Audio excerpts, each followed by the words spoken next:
Hi guys, welcome back to another GGF video. Now today I'll be going through the Thermaltake View 31 case. Now you've probably seen I've done a time-lapse build on Facebook, on YouTube, but today I want to sort of share my experiences on how I went with building inside this case. Now it is a little bit unique. It's got the curved front. Just to bear in mind, both of the side panels are tempered glass. They are heavily tinted. They're 4mm thick, but the front is just standard acrylic. So just bear in mind with that. So yeah, so I just want to go through, share my experiences on how I went with building in this case. Bear in mind the case that I did get is they have an RGB ring fan version. It's only the version 1 of the ring fans. You get 3 of the 140mm version 1 RGB fans. Now that case retails with the fans for $169 Australian. That's a PC case gear, or you can opt for that without the fans and it's $139. So you're not blowing your budget on this case. I wouldn't say it's an overly expensive case, especially when you get in the tempered glass on each side. So I'll just take the side off here so you can see in a little bit better. I wanted to sort of go with the design where it was kind of a monochrome on the inside, and then when you turn the system on, you sort of had your lighting effects come into play. So that's the side panels there. Now, a good thing with these side panels, if you own a previous, say F31 case and you've got the old side panels, you can simply contact Thermaltake in your region and you can get them to send out these new upgraded panels. They still use the same structure of the case and you can just add these straight on. So you don't need any new case or anything to get these side panels to go on. I think in Australia there's something like 50 bucks or something. So that's a pretty sweet deal. All right, so as you can see, there's quite a lot going on in there.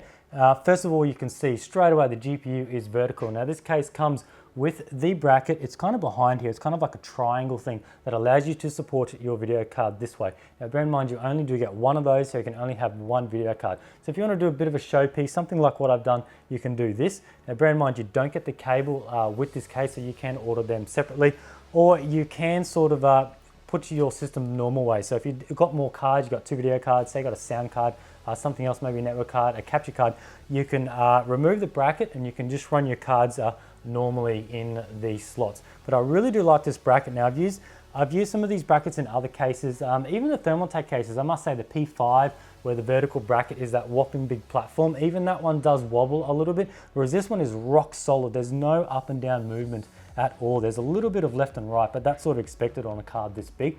But up and down, there's just nothing at all. That's because it sort of gets screwed in up the top and two at the bottom. And because it's a big triangle thing slanted down, there's just no way for it to move. Now, what I want to mainly cover on is water cooling, especially with GGF, we focus heavily on water cooling. I'm not going to go into too much of air cooling and the basics on this case. Now, as you can see, I've jammed in a heap of radiators in this case. Now, bear in mind, this is a mid-tower ATX case. This isn't a super tower, it's not a full-size tower.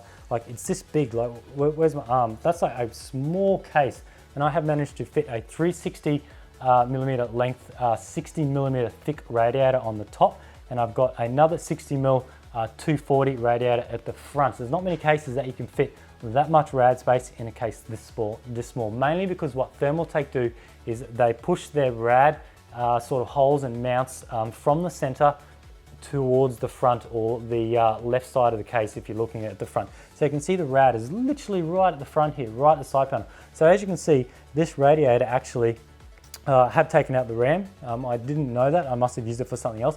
But the radiator actually comes down lower than the RAM. Even when you've got sort of high profile RAM that's quite chunky, it still covers it because you have so much clearance down the back. So you can literally just keep on going until, I suppose, it hits something. But I've managed to get a 60mm in this, and at the front 240, you can put the fans on the inside. We can actually see I've got push pull. You can't see them, but you'll see it once I turn it on. I've got fans in the sort of the outside of the inside on the front, and then I've got them on the inside here. So I've got 9 of the latest RGB Ring Plus fans, 1, 2, 3, 4, 5, 6, 7, 8, and then the 9th on the rear.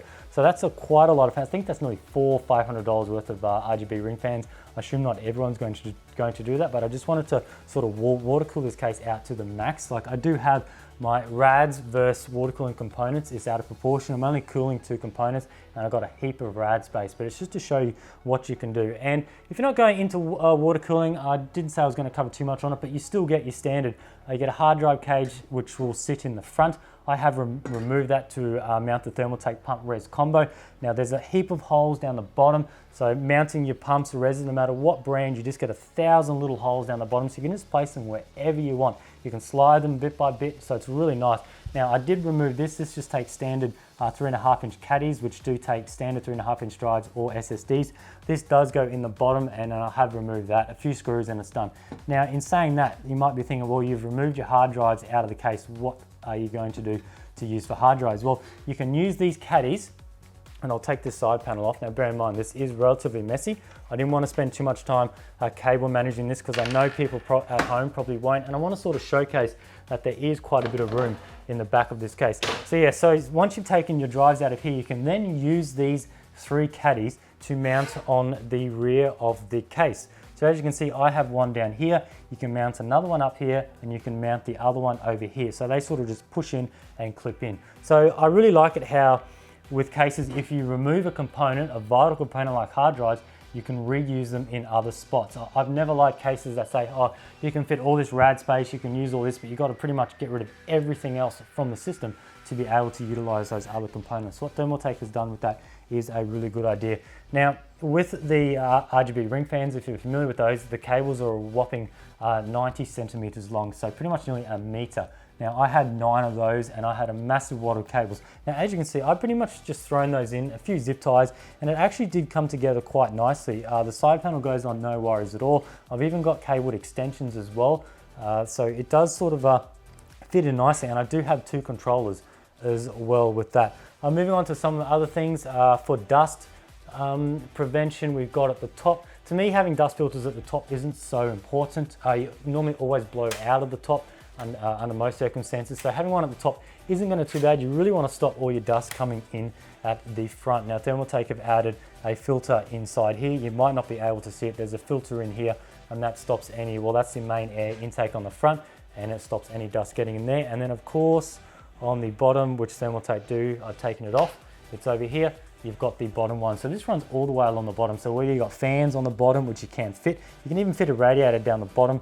You can put this, slide it in. I've just taken this off because when I added my pump res combo, the screws were a little bit long. So when I slide this in, it does hit the screws. But yeah, this is pretty much for your PSU when it's sucking up, and then if you have any radiators or fans down the bottom. So what I might do, I've got a cable here. I'll throw this on, and we'll see how it looks on there. It's got no RAM, so it's probably going to get stuck on there, but we'll still see the cool lighting effect. Before I turn it on, you can't really see it up the top. I'll just throw some B-roll over. But as for your I/O, you've got your 2 standard USB 2.0, 2 standard USB 3.0. You've got power.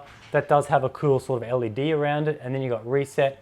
You've got the hard drive activity, and you have a microphone and headphone jack. So pretty much standard all there. Nothing too fancy like all this VR that's coming out with USB-C and your HDMI. I don't really think in a case like this, you probably don't need all that.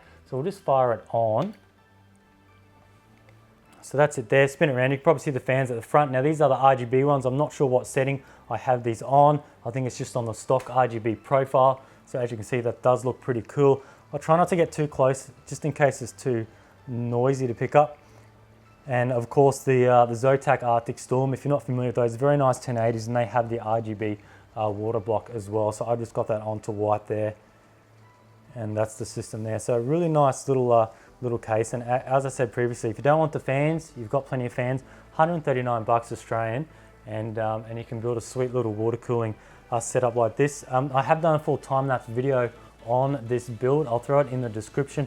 Some people have asked why didn't I go from start to the complete finish. I stopped it when I was up to fitting the hard tubing. I kind of stopped there because I thought I would have been getting in the way doing the hard tubing, and I really didn't want to focus on doing sort of a how to build, water cooled build. I just wanted to show, do the time-lapse build on fitting all the hardware in, because once you've got pretty much the whole system done without the tubing, there's really no difference from saying not having it tubed to tubing it up, because you're pretty much just linking everything together, and I had no issues with that. Your main issues with starting to water cool a system is, I would say the number one issue is getting your rads all in the right spots and the way you want it. I see many people online, they have issues with rads, especially hitting memory, things like that, especially with the front, hitting video cards and stuff like that. But as you can see, there is no issues here at all. But yeah, that's pretty much it. I don't really think I have any dramas with this case at all. Everything just went together nicely, especially I really wasn't expecting this bracket to be so well done, so tight. They don't include the cable, which I think is all right. You've got two options. You can go with the Thermaltake standard PCI extension, which some people have issues on it. So I would advise to go with the new premium one. I have added a new Thermaltake premium cable, but I think for about the 80 or so bucks, it kind of does sort of outweigh the price of the case. Like it's pretty much half the price of the case if you got the fans in it. So it's really up to you how much you want your video card on the side like that. But yeah, pretty much maybe I could say the only issue is the sort of the tinted acrylic on the front. Like I was sort of wiping it down and I brushed my nails on the back and I think I did slightly scratch it. So just have to bear in mind that with that, very, very delicate on the front. But these side panels are pretty much tough as nails. They're very, very strong. Thermaltake guys, actually, I have seen a video how they test their tempered glass. They pretty much stand it on like some foam on each side and they drop like a shot put, a steel ball in the center of their tempered glass side panels, and they do not break. So that's pretty insane the way how they do that. But yeah, that's pretty much it on this video. Don't think it went for too long. Just wanted to showcase. I don't think there's too many videos out there that review cases where they actually put all the gear in and then talk about their experiences. Most of the time it's just an empty case, sort of putting out that this goes here, this goes there, that goes there, and without actually really trying it. I've done many cases before where they say they can do all this, but it never really does. And this is a good example where what's on the specs is pretty much exactly what you can do. But yeah, that's pretty much it on this video. Just want to thank you guys for watching. Thanks for Thermaltake for sending this case out, and stay tuned for next time.